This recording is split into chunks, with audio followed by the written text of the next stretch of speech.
hunt is Savant and Savant!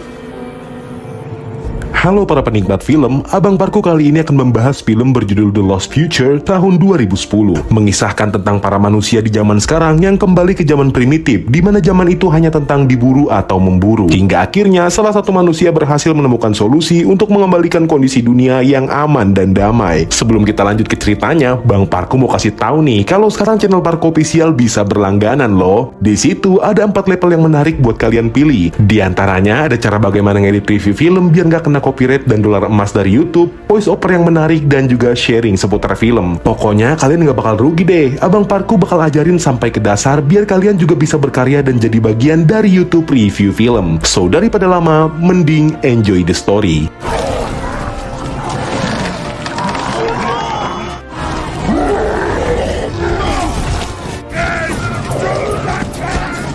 Kisah akan diawali dengan diperlihatkannya sejumlah orang yang berhasil selamat dari bencana besar akibat eksperimen nuklir yang gagal di masa lalu. Karena nggak ada pilihan lain, mereka harus bertahan hidup dengan cara primitif tanpa adanya gadget, barang elektronik, dan juga sinyal IndiHome. Terlihat mereka semua mencoba menghindar kepada beberapa hewan, karena memang hewan-hewan tersebut sudah terkontaminasi radiasi nuklir yang bisa membuat para korbannya menjadi mutan. Mutan yang dimaksud bukan seperti di film X-Men ya, namun mutan yang sama seperti zombie yang hanya punya hasrat lapar dan berkembang biak. Di mana mutan ini nggak punya hati nurani seperti manusia biasa. Adegan lalu berpindah kepada seorang pria bernama Savan, yang mana dia melanggar larangan para sesepuh. Ia terlihat keluar dari tempat yang sudah ditentukan, namun Savan sendiri tak menghiraukan hal tersebut. Hingga secara mendadak, ia dipergoki oleh salah seorang sesepuh bernama Uri. Beliau memarahi Savan karena apa yang dilakukannya bisa membahayakan warga desa primitif. Savan pun punya alasan tersendiri untuk melakukan itu. Ia berkata, jika kita terus-terusan hanya memakan dedaunan, maka warga primitif akan wafat. Savan juga ingin membuktikan bahwa dirinya adalah seorang pemburu terbaik yang bisa membantu para warga. Melihat niat baik Savan, Uri pun mengizinkannya. Hingga saat masuk ke dalam hutan, ia nggak sengaja bertemu dengan sobat karibnya yang bernama Caleb, di mana ternyata Caleb berniat berburu hewan sebab dia bosan makan daun tiap hari.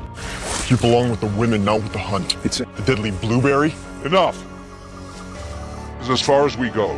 We already pushed our luck. It's too dangerous. Karena letak Savan terlalu jauh, ayah Savan pun memintanya untuk segera kembali, tapi tiba-tiba terdengar suara seekor hewan. Spontan saja, Uri pun memerintahkan mereka untuk mengejar hewan tersebut. Namun naas, hewan itu malah muncul di hadapan mereka. Terlihat hewan itu sama seperti beruang, tapi beruang itu sudah bermutasi menjadi sosok mengerikan. Sampai pada akhirnya, berkat Savan dan yang lain, beruang itu berhasil ditaklukkan.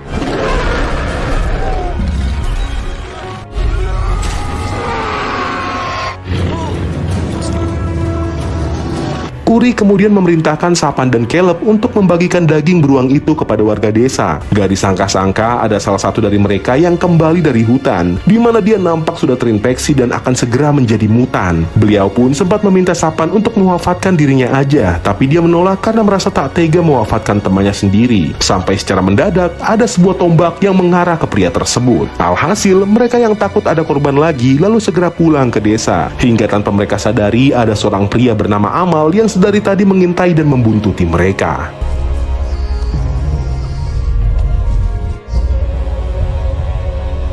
Begitu sampai di desa, Savan dihampiri oleh seorang wanita yang bernama Dorel. Ia memuji Savan yang telah berhasil membuktikan bahwa dirinya adalah pemburu terbaik. Hal itu pun membuat Caleb iri sebab dia nampaknya juga suka dengan Dorel. Adik Caleb yang bernama Miru bilang kalau Caleb sudah nggak punya harapan buat deketin si Dorel. Sementara itu Uri yang sedang berbicara dengan para sesepuh, ia meminta para sepuh untuk cepat membawa para penduduknya pindah ke tempat yang lebih aman. Sebab Uri merasa jika tempat yang mereka tempati saat ini sudah tidak aman lagi, karena ia melihat banyak tanda-tanda mutan. Tapi sayang, para sepuh tak percaya dengan perkataan Uri. Karena nggak ada satupun orang yang percaya dengannya, Caleb pun menyarankan para sepuh agar warga bisa memilih jalannya sendiri seperti ayah Caleb. Perlu diketahui, ayah Caleb telah pergi meninggalkan desa ini karena mencari hal baru di luar hutan. Mendengar ucapan Caleb, para sepuh pun mengatakan kalau kalian ingin wafat, ya silakan aja. Uri pun terlihat setuju dengan ucapan para sepuh, karena menurutnya di luar hutan hanya ada penyakit dan para mutan. Namun Caleb dan Miru percaya bahwa di luar sana ada kehidupan yang lebih baik daripada di hutan ini. Thank God you did tonight.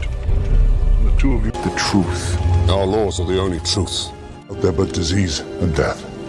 There's you. Di hari berikutnya, Caleb yang sedang mengambil air mendadak dikagetkan dengan gerombolan mutan yang hendak menyerang warga desa. Spontan aja, ia pun berusaha menyelamatkan para warga. Tapi sayang, para mutan itu sudah berhasil masuk ke desa dan menyerang warga dengan sangat brutal. Warga yang selamat kemudian dievakuasi ke dalam gua sebab rasanya mustahil mereka bisa mengalahkan mutan yang jumlahnya lebih banyak daripada warga. Di lain sisi, Sapan nampak cuma bisa pasrah saat melihat ayahnya diwafatkan dan dijadikan santapan para mutan. Para sepuh pun segera memerintahkan warga untuk menutup gua karena gerombolan mutan terus mengejar mereka. Akhirnya para warga pun meninggalkan Sapan, Caleb dan juga Dorel yang masih di luar. Karena Caleb dan Sapan kewalahan melawan mutan, mereka memutuskan untuk sembunyi di balik batu besar. Melihat gerombolan mutan yang memaksa masuk ke dalam gua, Caleb pun berkata bahwa mereka harus segera mencari bala bantuan di luar, yang mana hal itu disetujui oleh Dorel dan Sapan. Gak butuh waktu lama, mereka pun pergi dari hutan untuk mencari bala bantuan. You're ranting just like your father. There may be people trapped in the cave. We should go to the mountains, look further. Di tengah perjalanan, Sapan gak sengaja melihat buku milik Caleb. Ia lalu menjelaskan bahwa buku itu adalah peninggalan dari sang ayah. Dan buku itulah yang telah mengajarkan Caleb membaca, sebab dari suku primitif gak ada satupun yang bisa membaca. Selang beberapa saat, ada seekor mutan yang hendak memangsa mereka. Awalnya mereka pun sempat kabur, namun karena kalah cepat dengan mutan tersebut, mutan itu berhasil menangkap Sapan. Di sini, Sapan yang trauma melihat ayahnya diwafatkan oleh mutan gak bisa berbuat apa-apa. Untung aja ada Amal yang datang dan spontan mewafatkan mutan tersebut. Faktanya, Amal dari tadi memantau pergerakan Caleb dan yang lain, di mana beliau bercerita bahwa dirinya kenal baik dengan ayah Caleb. Amal juga bertanya apakah ada dari mereka yang terluka, sebab infeksi dari mutan gak hanya dari gigitan aja, karena hanya dari napas mutan itu bisa menularkan infeksi. In time, I knew him. Amal lalu mengajak mereka untuk ke rumahnya. Beliau juga menjelaskan bahwa dirinya kebal terhadap infeksi mutan berkat sebuah ramuan obat. Amal juga memberitahu bahwa letak rumahnya berada di seberang sungai, yang mana para mutan itu takut dengan air, makanya ia membangun rumah di sana. Begitu sampai di rumah Amal, istri Amal yang bernama Nina marah sebab Amal membawa orang asing. Amal pun coba menjelaskan kalau mereka adalah manusia biasa yang tidak terinfeksi oleh mutan. Mendengar penjelasan itu, Nina pun tenang. Ketika makan siang, Amal menceritakan asal-usul kenapa mutan bisa ada. Semua itu berawal ketika para manusia mencoba menghidupkan hewan yang sudah punah. Hingga tanpa mereka sadari, para manusia itu juga membangkitkan wabah penyakit yang mereka tak bisa temukan penawarnya. Satu-satunya obat ramuan yang bisa menyembuhkan infeksi itu adalah formula rahasia yang ditulis di buku milik ayah Caleb. Namun naas, sebelum buku itu sampai ke desa, ayah Caleb malah meninggal. Sehingga buku itu dicuri oleh pria jahat bernama Gegen, di mana dia menggunakan resep itu untuk kepentingan diri sendiri.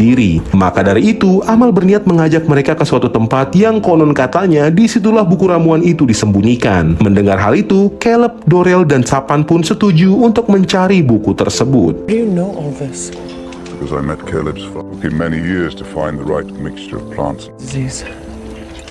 Once you have turned, then your father risked everything teaching you to. Tepat pada tengah malam ketika semua tertidur, Nina pun dikagetkan dengan sebuah suara mengerikan sehingga dia pun mengunci pintu rapat-rapat. Begitu juga dengan Caleb yang terbangun karena mendengar suara aneh tersebut. Namun sialnya, pas dilihat oleh Caleb, ternyata itu adalah suara dari Dorel yang ditikam cantik oleh si Sapan. Melihat kenyataan pahit itu, Caleb pun galau sebab melihat pujaan hatinya ditikam cantik oleh Sapan. Sementara itu di desa, nampak gerombolan mutan sedang mengambil senjata warga primitif untuk menghancurkan pintu gua. Miru yang melihat hal itu pun mencari cara untuk mencegah gerombolan mutan masuk. Namun para sepuh malah melarangnya dan meminta mereka berdoa aja. Jelas aja ucapan para sepuh membuat seorang pria bernama Remy kesal dan langsung membuat sebuah lubang dan memindahkan beberapa batu agar para mutan gak bisa masuk ke dalam gua. Miru juga mengatakan kalau cuma berdoa tanpa dibarengi usaha, maka Tuhan akan memarahi mereka. What are we waiting for? That is not. Punish us for trying to survive? We must have. I would have listened to Caleb.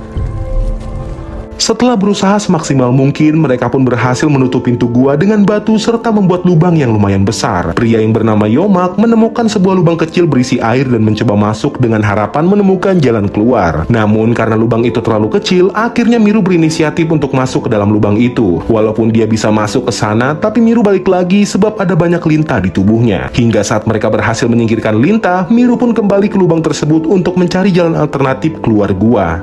It's alright. I think they're all gone. Do we Come too far. Let's get them off me fast, okay? Di lain sisi, para sepuh yang sedang mengawasi mutan mendadak diserang oleh mutan yang menyelipkan tangannya untuk memangsa mereka. Salah satu sepuh pun berusaha mewafatkan mutan, hingga tanpa sadar para sepuh itu mengeluarkan sirup yang menandakan bahwa mereka telah terkena infeksi. Sama halnya dengan para sepuh, Yomak yang berusaha melewati lubang air tiba-tiba mimisan. Beruntungnya, usaha mereka nggak sia-sia. Mereka berhasil menemukan sebuah terowongan yang mengarah keluar gua. Tapi sayangnya, ada gerombolan mutan yang menunggu mereka keluar, sehingga mereka yang ketakutan pun turun tanpa berhati-hati, yang menyebabkan mereka jatuh dan kaki Yomak patah.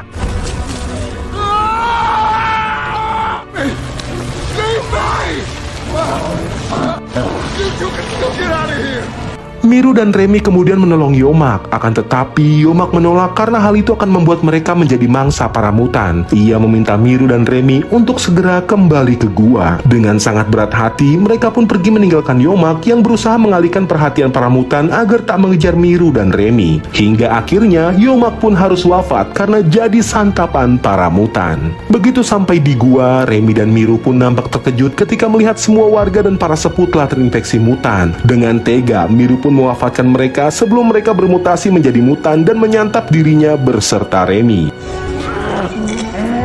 Do something! He's an elder. I can...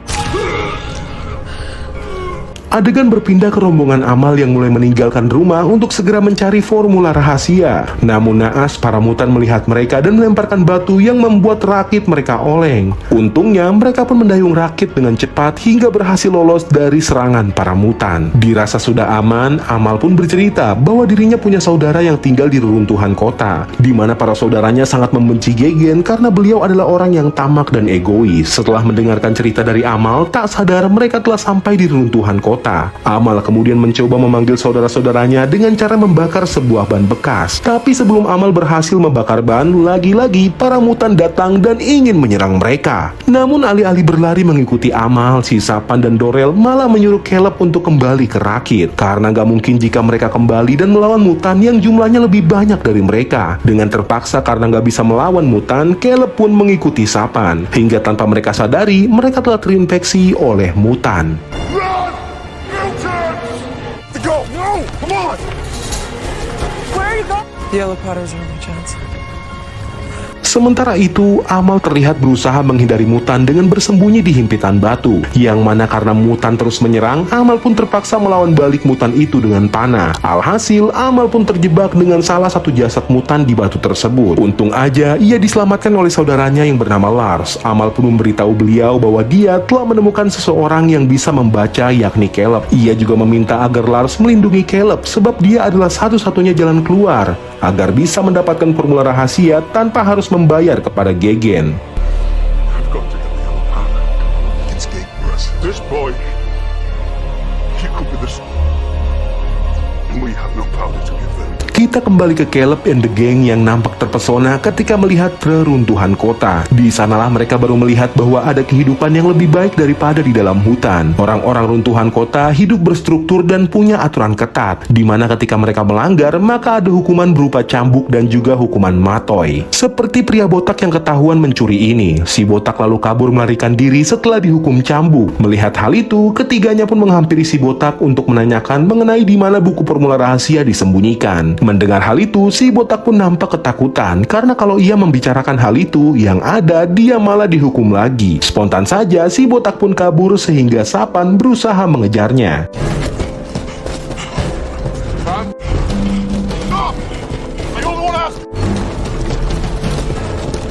Sialnya, Sapan kehilangan jejak si botak. Ia lalu memutuskan untuk kembali dan melihat dari kejauhan bahwa Dorel dan Caleb dibawa oleh para penjaga untuk menemui Gegen, sang raja penguasa di runtuhan kota ini. Setelah bertemu Gegen, Caleb pun mengungkapkan bahwa dirinya adalah anak dari pemilik buku formula rahasia dan hanya dirinya lah satu-satunya orang yang bisa membaca buku resep itu. Sayangnya, di sini Gegen bilang kalau ia tak akan memberikan buku tersebut sebab dia akan mewariskan buku itu kepada anak dan cucunya di masa depan nanti. Itu berarti kepemimpinan diktator Gegen akan tetap berlanjut.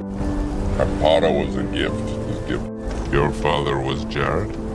The one who discovered one. Might be hoarded by one man. Of course they're infected, and then I offer them a... Di lain sisi, Sapan yang melihat mereka di bawah penjaga mencoba menyelinap masuk dan menyekap Giselle, anak dari Gegen. Sapan pun meminta Giselle memberikan bubuk kuning penawar infeksi. Awalnya Giselle tak ingin memberitahu di mana mereka menyimpan obat itu, sebab dia takut ayahnya marah-marah. Namun karena pada dasarnya Giselle adalah orang baik, ia pun menunjukkan Sapan tempat di mana ayahnya menyembunyikan bubuk kuning, dengan harapan orang yang terinfeksi akan sembuh. Namun sialnya, Giselle dan Sapan gak berhasil menemukan bubuk kuning itu, karena ternyata Gegen selalu memindahkan tempat penyimpanan obat kuning tersebut. Kembali ke Caleb yang diberikan kesempatan untuk membaca buku formula rahasia milik ayahnya. Namun Gegen berkata tanpa bubuk kuning itu resep rahasia nggak akan berguna. Lagi pula Caleb sebentar lagi akan bermutasi menjadi mutan sebab dia sudah terinfeksi. Di saat Caleb berusaha bertahan, Giselle dan Sapan pun berhasil menemukan bubuk kuning yang disembunyikan oleh Gegen. Yang mana Sapan sempat ingin mewafatkan Gegen, namun karena Giselle mencegahnya, Gegen pun tak jadi diwafatkan.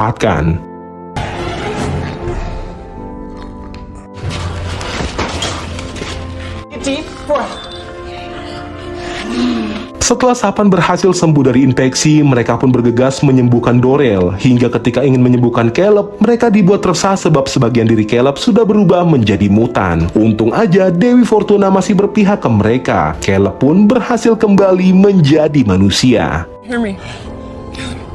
Caleb, we have the powder. Kemudian ketika mereka berhasil melawan beberapa penjaga dan membawa bubuk kuning tersebut, mereka pun kabur menggunakan rakit meninggalkan runtuhan kota. Begitu sampai darat, mereka pun mencari jalur alternatif ke hutan dengan cara melewati jembatan yang mirip Siratul Mustaqim versi mini. Sialnya, lagi-lagi Gegen dan anak buahnya berhasil menemukan mereka dan berusaha mengejar. Naasnya saat melewati jembatan itu, kaki Caleb tertancap panah milik Gegen. Sehingga ketika mereka berhasil melewati jembatan, Sapan pun meminta Dorel untuk mengobati kaki Caleb dan membantunya untuk berjalan. Sedangkan Sapan berusaha memutuskan jembatan itu agar memperlambat Gegen dan anak buahnya. Untung aja Sapan berhasil memutus jembatan tersebut. Tapi sebagai gantinya, Sapan harus wafat karena berkali-kali dipanah oleh Gegen.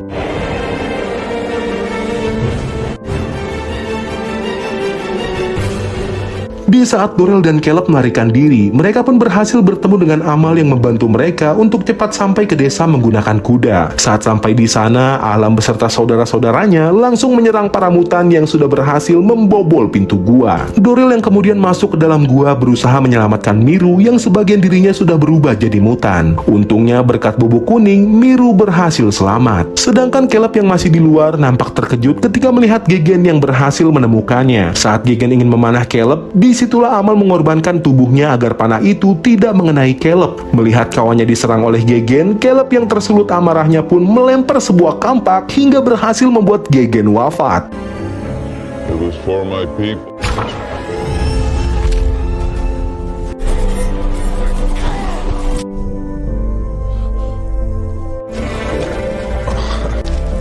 Promise, didn't I?